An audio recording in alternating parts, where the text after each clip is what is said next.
views and opinions expressed in this program are those of the individuals involved and do not necessarily reflect the official policy or position of Radyo Agri 90.1 FM management.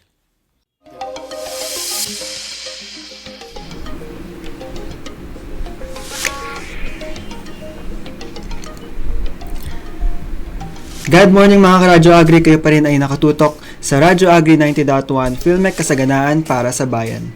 Muling nagbabalik ang programang naglalayong magbigay liwanag sa kahalagahan ng gender and development sa ating komunidad. Ako po si Noel, ang inyong alagad mula sa Applied Communication Division. Dito sa ating programa, tatalakayin natin ang mga issue, polisiya at inisyatibo na nagsusulong ng pagkakapantay-pantay ng kasarian, inklusibong pag-unlad at mas makatarungang lipunan para sa lahat. Ako naman po si Alagad Tin mula sa Gender and Development Secretariat. Ito ay mahalaga dahil ang gender and development ay hindi lamang para sa kababaihan, ito ay para sa lahat sa atin. Mula po sa Gender and Development Secretariat, ako rin po si Alagad Rocky. Kaya samahan ninyo kami sa isang makabuluhang talakayan na magbibigay inspirasyon at kaalaman tungo sa mas pantay at progresibong lipunan. Ito ang programang Wanna Know Your Weekly Dose of Gender Power. Kami po ang inyong makakasama sa mga oras na ito, live on air via 90.1 FM and online via Facebook. Mula po sa aming programa, nais po naming magpahatid ng mainit na pagbati sa buong Filmek community na pinangungunahan po ng ating Director 4, Dr. Junicio Albinia, our Director 3, Sir Joel Dator, our Interim Director for Research and Development and concurrent Gender and Development Executive Committee Chairperson Dr. Nelson Santiago, and also to our Interim Director for Extension, Support and Training Services, Sir Elijah Davalos. At gayon din po ang mga miyembro ng GAD Executive Committee at higit sa lahat ang mga miyembro ng Gender and Development Technical Working Group mula sa iba't ibang division sa Filmek sa pangunguna ng ating GAD Focal Person and our Radio Agri Station Manager, Ma'am Bess G. Magararu. Pagbati rin sa iba pang mga ahensya na nangunguna rin sa pagpapalaganap ng kaalaman tungkol sa gender and development gaya ng Philippine Commission on Women, our fellow advocates at sa mga nakasubaybay sa ating programa ngayong umaga. And ang ating talakayan ngayong umaga ay pagpapatuloy po ng ating previous episode last February 24 tungkol sa National Women's Month na ginaganap tuwing buwan ng March. Isang taunang pagdiriwang na nagbibigay pagkilala sa mahalagang papel at ambag ng kababaihan sa lipunan at ito po ay pinangungunahan ng Philippine Commission on Women bilang bahagi ng pagsusulong ng gender equality and women's empowerment sa bansa.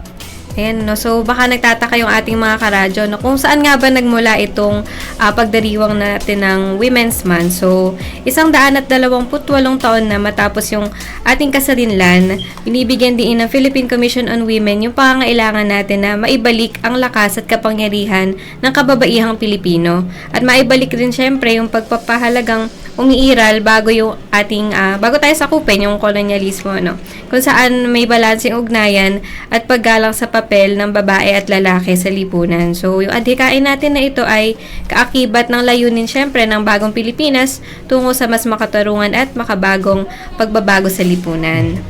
So mula nga noong 2023 hanggang sa 2028, ang atin pong tema ay yung We for Gender Equality and Inclusive Society. Ito ay nagbibigay diin na ang pagkakapantay-pantay ng kasarian ay hindi lamang laban o advokasya ng kababaihan, kundi ito ay responsibilidad ng lahat. So ang We, sumisimbolo ito na sama-samang pagkilos ng kababaihan at kalalakihan ng pamahalaan at ng mga pribadong sektor at ng bawat miyembro ng komunidad upang itaguyod ang unang-una yung pantay na oportunidad, ang paggalang sa karapatan, pagkakataong makilahok sa pamumuno at pagdedesisyon at isang lipunang walang diskriminasyon. So nabanggit ni Alagad Rocky yung unang part ng GEWE, so yung Gender Equality and Women Empowerment.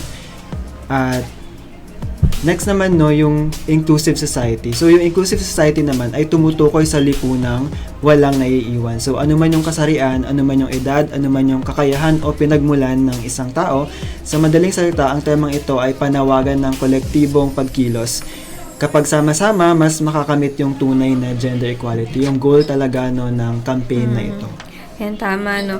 So, ano naman nga ba yung mga batas na isinatupad ng ating bansa in support sa celebration natin ng National Women's Month? So, yung pagdiriwang nga natin ng National Women's Month or NWMC ay may matibay na legal na batayan sa Pilipinas, no? Dahil nga, supportado naman din ng ating gobyerno yung ating celebration na ito, no? So, ito ay nakasaad sa Republic Act 6949 na nagdedeklara sa March 8 bilang National Women's Day and buwan ng March bilang Women's Role in History Month, no? And then, meron din tayong Republic Act 9710 or yung ating Magna Carta of Women na nagsisilbing komprehensibong batas para sa pagtataguyod ng karapatan at kapakanan ng mga kababaihan. Ilan din, no, sa kabilang din sa mga legal na batayan na to yung pagdiriwang o yung pagproklama ng Proclamation number 744 na nagtatakda yung huling linggo ng March bilang Women with Disabilities Week bilang pagkilala sa karapatan at mahalagang ambag ng kababaihang may kapansanan. So wala din dito, no, yung or banggitin na rin natin yung pagdiriwang or pag-observe natin ng Protection of the Girl Child Week. So I believe ito ay every third week, no, ng March natin ino-observe or sineselebrate.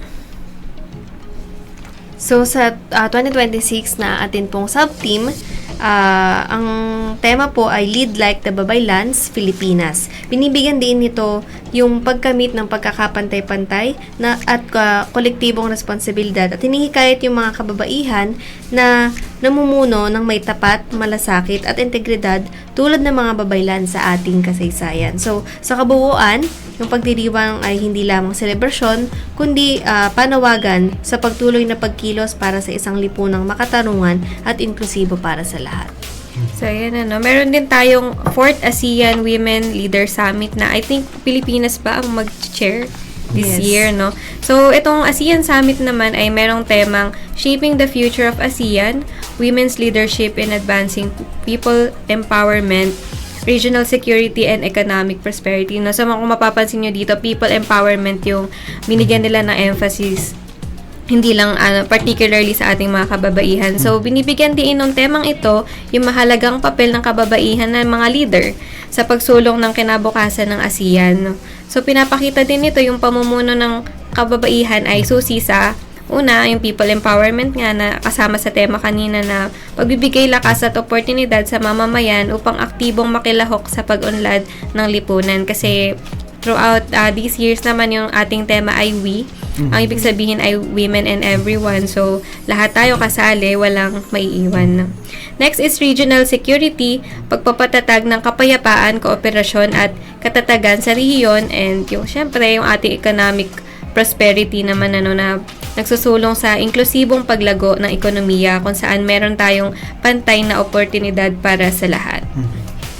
And sa kabuuan, no, yung kinikilala ng summit na to yung mas malawak na partisipasyon ng kababaihan sa pamumuno at hindi lamang sa usapin ng pagkakapantay-pantay kundi mahalagang hakbang para sa mas matatag, mas maunlad at mas inklusibong ASEAN. So sa itong mga activities na to na ito ay pinangungunahan ng Philippine Commission on Women, yung simula sa koordinasyon nung itong taon ng celebration na to, alinsunod sa mandato nitong isulong yung gender equality at women's empowerment dito nga sa ating bansa.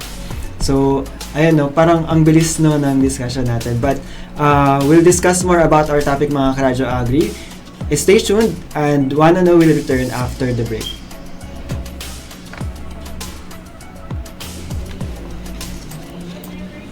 Ito ang Radyo Agri 90.1 FM Filmec, naririnig on air at napapanood online. Himpilan ng Department of Agriculture, Philippine Center for Post-Harvest Development and Mechanization. Radyo Agri 90.1 FM Filmec.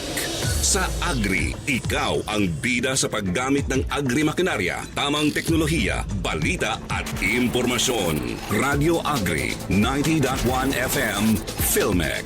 Kasaganaan para sa bayan.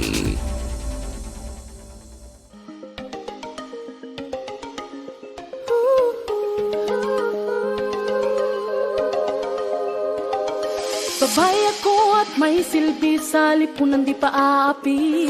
Isinusulong ko mga layunin, karapatan sa mga usapin. Sa edukasyon at pagsasanay, lahirap ang kalusugang taglay. Pakikipaglaban sa karahasan, pati sa matungtong galian. Babae ako, may panindigan, di matitidag kailan pa man. Babae ako na may karapatan, may boses, may kakayahan. Malakas ang loob, pusong totoo, kayang-kaya ko, sinuan ako. Sa buong bansa at buong mundo'y pagsigawan, sinuan ako.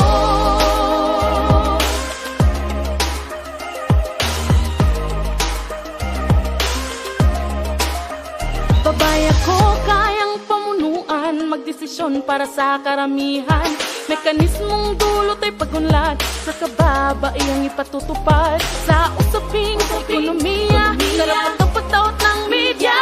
Sa kabataan, kalikasan, pagsunod ng buong sambayanan. Babae ako, may panindigan, di matitidag kailan pa man. Babae ako na may karapatan, may boses, may kakayahan. Malakas ang loob, pusong totoo, kayang-kaya ko, sinuan ako. Sa buong bansa at buong mundo'y pagsigawan, sinuan ako.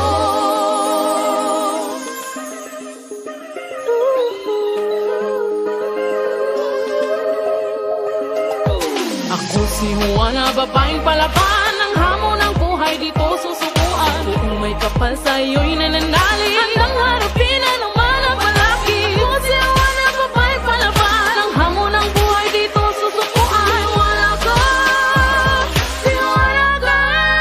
Babae ako, may panindigan, di matitidag kailan pa man. Babae ako na may karapatan, may boses, may kakayahan. Malakas ang loob, pusong totoo, kayang-kaya ko, sinuan ako. Sa buong bansa at buong mundo'y pagsigawan, babae ako. Babae ako na may karapatan, may boses, may kakayahan. Malakas ang loob, pusong totoo, kayang-kaya ko, sinuan ako. Sa buong bansa at buong mundo'y pagsigawan, sinuan ako. Sinuan ako. Sinuan ako. Sinuan ako. Kamangha-mangha talaga, Juana.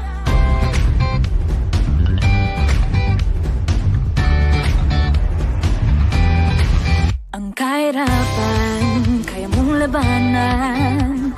Ang iyong karapatan, hindi mo bibitawan. Ang karahasan, di mo papayagan.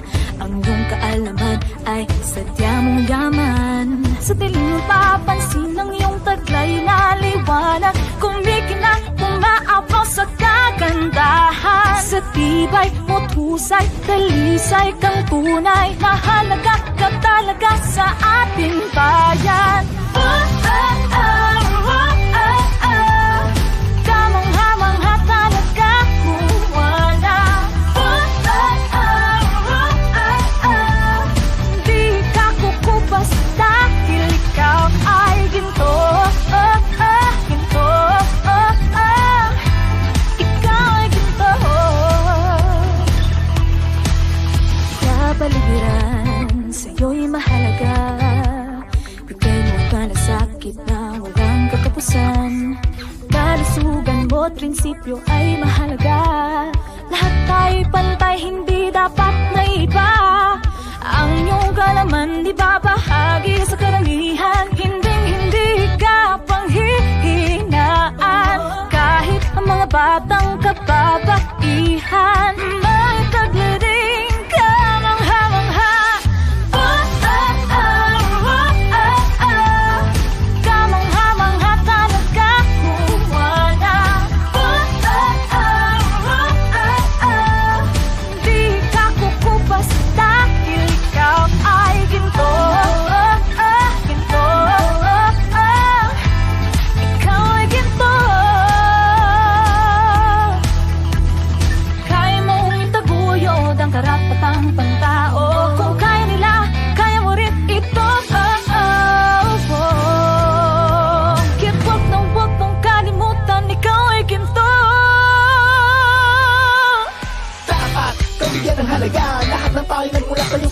lipunan. Ikaw may karapatang magdesisyon, ang bagmo sa ekonomiya ay hindi naiba. Hindi naiba sa aming kalalakihan, ikaw sa maglabayan ang iyong kakayahan. Sa kaunlaran na kayang iyong maiambag, ikaw dito dapat bigyan ng karangalan. Sa tibay mo't husay, talisay kang tunay, may taglading kamangha-mangha.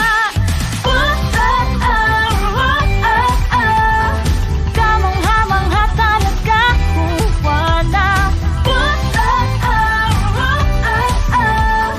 Di ka kukupas dahil ikaw ay kamangha-mangha talaga, Juana. Di ka kukupas dahil ikaw ay ginto. Ginto. Ikaw ay ginto. Ginto. Ginto.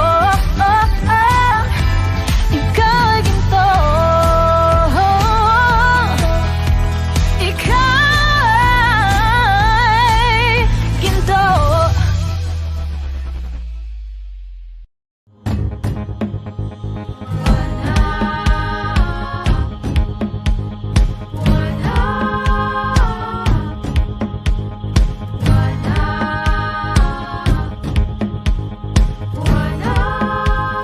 Ikaw ay may kakayahan, huwag matakot na humakbang. Babae man ang kasarian, kayang makipagsabayan sa pamumuno ng isang bayan. Pagsulong ng kapayapaan, pag-aalaga ng kalikasan, ang kaisipan ay huwag limitahan. Oh, Juana, ika'y may angking, talino't husay, ika'y dakila, taglay mong galing ay di maikakaila. Saan mang panig ng mundo, sa tahanan o trabaho, mayroong magsasabi sa'yong nais kong maging tulad mo. Juana, Juana, ang bulan mo'y kayamanan, dapat lang na alagaan. May programang nakalaan para sa iyong kapakanan. Kalusugan mo'y tututukan, kaalaman mo'y daragdagan. Gobyerno'y di ka pababayaan, magsikap ka't umahon sa kahirapan. Oh, Juana, ika'y may angking, talino't husay, ika'y dakila, taglay mong galing ay di maikakaila.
Radio Agri 90.1 FM Filmec.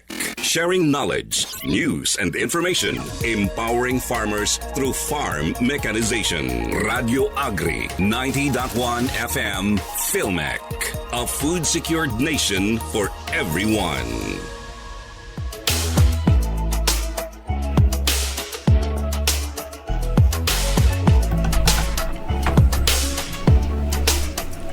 At kayo pa rin po ay nakatutok sa Radyo Agri 90.1 FM, kasaganaan para sa bayan. Ito ang programang Wanna Know, your weekly dose of gender power. Kami pa rin ang inyong mga host, Alagad Noel.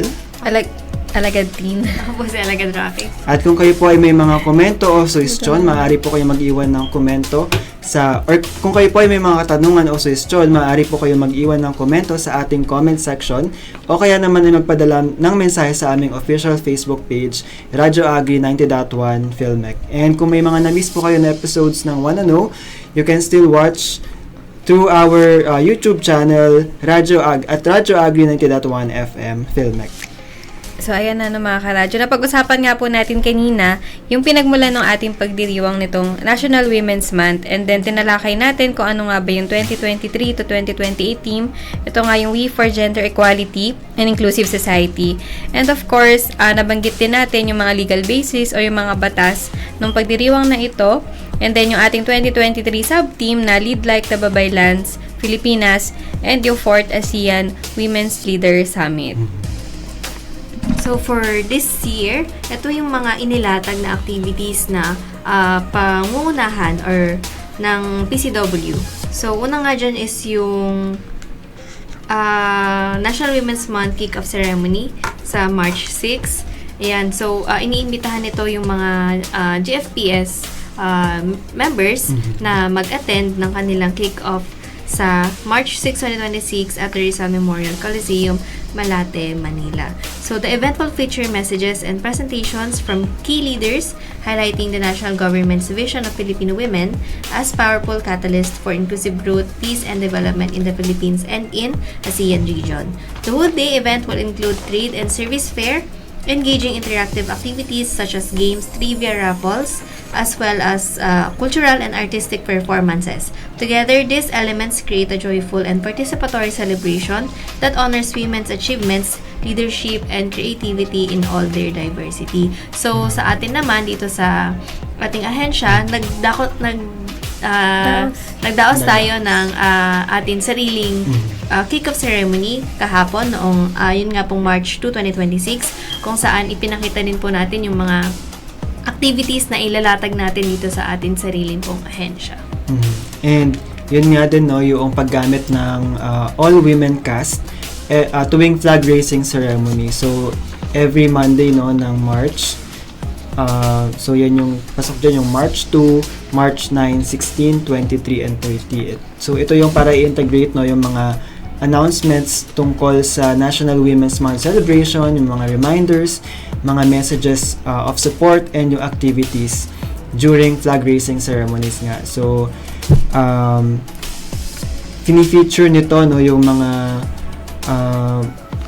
all-women cast. So, pag napanood nila to, no, parang makikita nila lahat ng sektor, no, lahat ng sektor sa lipunan na kinabibilangan no, ng mga kababaihan. Yes. Talaga makikita mo na yung active participation nila sa lipunan. So, yun. And, of course, kakalimutan pa ba natin itong ating programa na Wanna Know? So, itong programa natin sa Radyo Agri 90.1 FM every Tuesday po yan. So, maraming aabangan no, mga interviews, ayan, makikilala nyo yung mga anong tawag natin doon? Wanna Spotlight guest. Ayan yung Wanna Spotlight. Nakalimutan ko na kasi nung lang din natin yung ginawa nung Women's Month lang din. So isang taon na yung nakalipas. So kung babalikan natin no, meron tayong Wanna Spotlight na feature natin si Engineer Arlene Siwakin and also si Ma'am Ivy Espiritu. So, nalaman natin yung kanilang success story, no, yung kanilang mga pinagdaanan bilang babae. Sa case ni Engineer Arlene sa bilang babae no sa all men dominated field. So, ayun. So, mga ganong topic, mga ganong episode, no, yung pwede nilang abangan all throughout all throughout this month sa ating programa na Wanna Know dito po sa Radyo Agri 90.1 FM. And of course, meron tayong tinatawag na hashtag Purple Wednesdays, hashtag Purple Your Icon, and hashtag Purple Your Profile. So, sabi nga natin previously sa ating episode, no, noong February 24, na kahit individual ka lang, pwede kang magpakita no, ng suporta mo dito sa campaign na ito by wearing purple, no, every Wednesday. And of course, sa mga chronically online, pwede sila, no, na magpalit ng kanilang profile picture using yung profile frame na pinrovide ng PCW na makikita nila, no, sa website ng PCW. So yun, sa mga hindi pa po nakakakuha, no, ng mga branding guidelines, so may nilabas po na branding guidelines ang Philippine Commission on Women tungkol sa wasto o tamang paggamit, no, ng kanilang logo, and yung tamang tamang typography, tamang color palette, ayan. So ayan, no, pwede nilang i-download yon sa website ng Philippine Commission on Women, and pwede rin nilang i-visit yung official Facebook page ng Philippine Commission on Women. And yun nga din, Purple Your Icon, yung mga agency, no, na todo support talaga. Hindi ko lang kung napansin nila sa page din ng PCW. And hindi lang naman this year, sa mga previous years ginagawa to, no, sa Mall of Asia Arena, di ba yung globe doon? Makikita nila purple yung kulay ng globe, and also yung mga iba pang iconic landmarks katulad ng Rizal Park, kung napansin nyo rin last year. Ewan ko kung meron this year. So, nagkulay purple yung Rizal Monument, diba? Even yung mga buildings, mga government buildings, to mention yung Bangko Sentral ng Pilipinas, ganyan. So, makikita mo na talagang inilawan nila ng purple yung kanilang icon to show support, to show their strong support dito sa campaign na ito. And yun nga din yung hashtag God to Know campaign. So, ito rin ay nag-a-apply na sa mga online mahilig mag-share ng mga content sa Facebook. So, yan din yung mga pwede nilang gawin to support this campaign. And yun. Yeah, next naman na activity ni PhilMec ay magkakaroon po tayo ng Women and Everyone concert. So, ito yung We concert na nasa madaling salita. So, ito ay in support siya sa Girl Child Week and the Women with Disabilities Day celebration. So, si PhilMec ay nag-organize ngayon ng Concert for a Cause. Ito nga yung We concert natin, no? Nagaganapin sa March 19. So, itong title natin ng activity ay syempre nagmula doon sa ating tema na We for Gender Equality and Inclusive Society, na kung saan yung We nga ay nire-representa nga yung kababaihan and lahat. And highlighting syempre yung collective responsibility na yung pag-achieve ng gender equality ay hindi lamang responsibilidad ng mga kababaihan, kundi tayong lahat din, ano, bilang pagsuporta, no. And then, syempre, yung goal pa din natin dyan ay to ensure na yung mga kababaihan natin ay may equal rights and opportunities, and also, syempre, yung participation nila ay equally essential din, ano, sa mga ginagawa natin. So, through the combined efforts of women and everyone, gender equality can transition from an aspiration to a tangible reality, no. So, yung concert natin na to ay iikot siya sa 2026 sub-team, yung Lead Like the Babaylands Pilipinas. So, stay tuned na lang po sa ating PhilMec personnel kung kailan po natin i-release yung mechanics or yung ating tickets sa ating Concert for a Cause. And it will feature performances din po ng Indak Anihan, ng Himig Anihan, Banda Anihan, tapos ng CLSU Maestro, yan confirmed na po, and then yung Bungkos Palay from LGU Muñoz. Yeah, so sa buong PhilMec community po, no, inaasahan po namin ang inyong aktibong partisipasyon at pagsuporta po sa GAD Secretariat sa mga activities po na nilatag para sa pag-celebrate po natin ng National Women's Month. And also, meron din tayo nung na-mention nga natin kanina yung isang legal basis, no, ng NWMC, yung Girl Child Week and yung Women with Disabilities Day celebration. So, yung Girl Child Week is we celebrate or we observe the Girl Child Week every third week of March, and yung Women with Disabilities Day ay every last Monday of March. So, yung mga support activities po na ito ay inaanyayahan din po namin ang bawat isa, no, na to support this campaign is yung mag-share po ng mga ipopost natin sa Facebook page natin, sa True DA Filmec main Facebook page. And meron din tayo nung Musika ng Kababaihan Fridays. So, ayan yung mga bilang preview, no, na pakinggan na nila kanina yung tatlong mga finalists or mga nanalo, no, sa music contest noong last 2021. So, mapapansin natin, no, na hanggang ngayon iba pa rin. Pag pinakinggan mo, iba pa rin yung effect niya, na parang meron pa din siyang panghikayat talaga, no, to support nga itong campaign na to. So, every Friday po yan, na pwede niyo rin po mapakinggan yan through Radyo Agri from time to time. Ayan. So, ipi-play po natin yan all throughout the month of March.